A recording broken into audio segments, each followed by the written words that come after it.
Hey YouTube.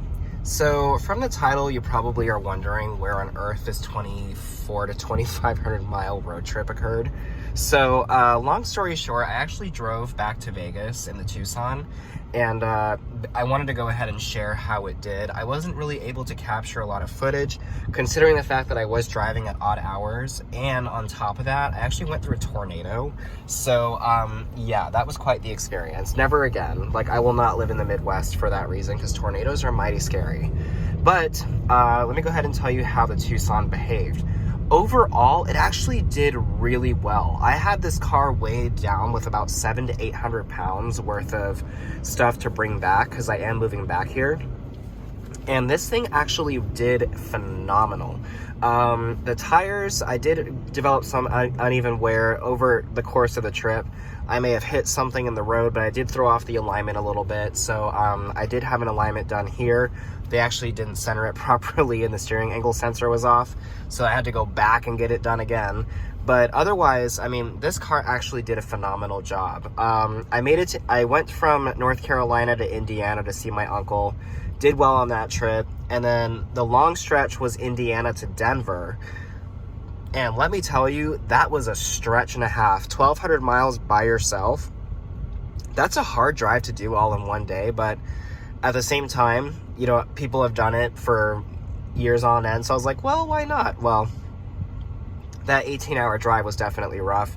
But managed to make it through. Just throw on your iPod and make sure that you're not too distracted. But overall, pretty decent trip. Once I got to Denver, I did hit a tornado. Quite the interesting combination of wind and rain. I would never experienced that before, so I have to say that was quite wild. I definitely do not envy people that live in the Midwest. Like I said, tornadoes are freaky AF. Gas mileage on this, I've noticed, has improved significantly since purchasing this brand new. I was able to get around 30 miles per gallon calculated, not necessarily through the computer. As we've done this test before. I was actually able to get around 30 miles per gallon when I was driving this thing and calculating the numbers via the amount of gas that went into the tank and the miles traveled. So I have to say it did really well. Gas mileage on these is not usually great. It's pretty subpar, but it actually did a really good job during this trip. Additionally, the engine behaved quite well. It runs smoothly constantly. Transmission shifted fine.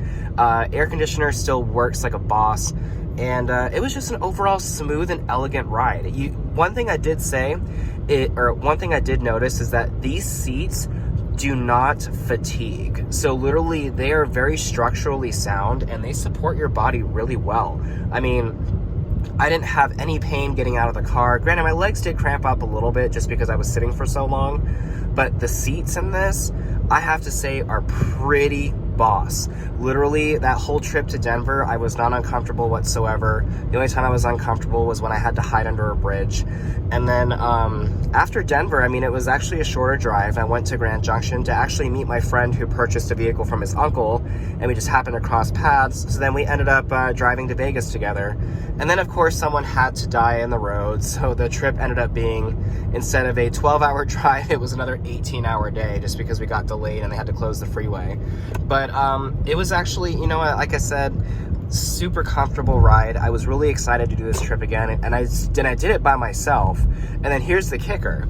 My friend comes to pick me up, and then his car dies in the driveway at my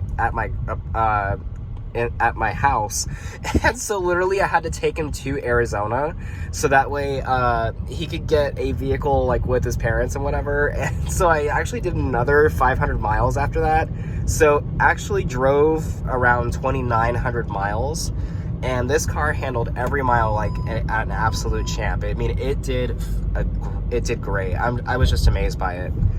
So one thing I will say is the gas mileage now is pretty bad since I'm doing all city driving, and all the Californians that are coming here, along with all the people that are coming from other states, they cannot drive to save their lives.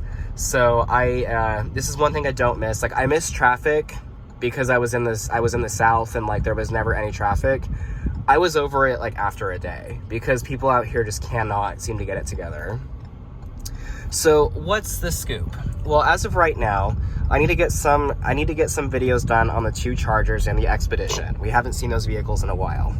Additionally, the Ascent is going to be coming out here from North Carolina in the next couple weeks. I actually have to fly back there and go see my partner and get everything set up to actually move. And then what we're going to do is we'll be driving the Ascent back. We're going to be taking a different route as we're going to be going through Austin. But I have to say the Ascent, I hope, is going to be pretty good. It's a very comfortable vehicle. It's a little bit rough when it comes to the suspension, but the seats on that, they aren't uncomfortable. So I'm kind of excited to sort of review that real time. The Outback did a phenomenal job on the way out there. Unfortunately, I did a cartwheel with it, so it's gone. But yeah, we'll see how the Ascent does. But in the meantime, I just wanted to give you guys an update. Sorry it's been so long. It's just been very hectic. But I appreciate you guys sticking around with me, and hopefully we'll see you again. Thanks. Have a good one.